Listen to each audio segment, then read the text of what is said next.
क्या आपको बार बार सुबह उठते ही या किसी भी समय दिन में कभी भी आपको बार बार छींकें आती हैं?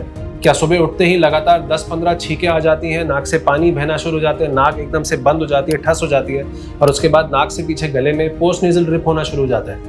तो ये सब एलर्जी के साइंस भी हो सकते हैं और कई बार लोगों को आंखों से भी पानी आना या आंखें भी लाल होना या गले में भी खराश सी रहना, ये सब चीजें भी हो सकती हैं।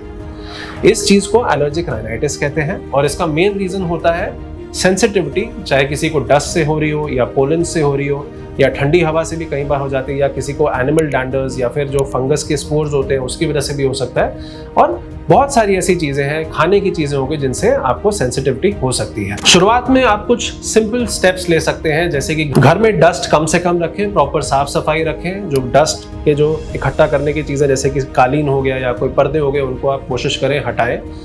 जो बिस्तर की शीट्स होती हैं, बेड शीट्स होती हैं या पिलो कवर्स होते हैं, उनको हर दूसरे दिन चेंज करना चाहिए।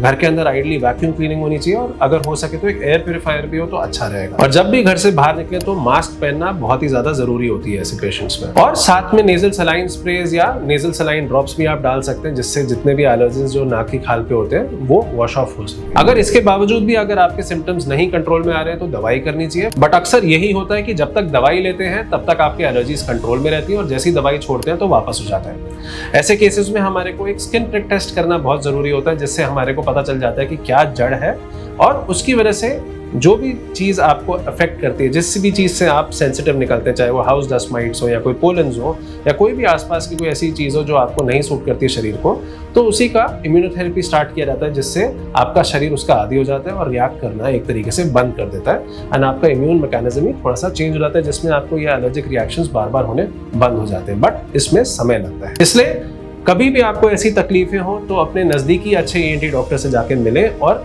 एलर्जीज का एक सही ट्रीटमेंट लेना ही सबसे अच्छा सोल्यूशन है। नहीं तो एलर्जिक राइनाइटिस के 40 से 60% लोग आगे जाके अस्थमा में प्रॉब्लम डेवलप हो सकती है। तो अगर अस्थमा जैसी प्रॉब्लम से नहीं आपको जूझना है तो शुरुआत से ही अपनी एलर्जीज को कंट्रोल में रखें और बेहतर एक जीवन पाएं आप।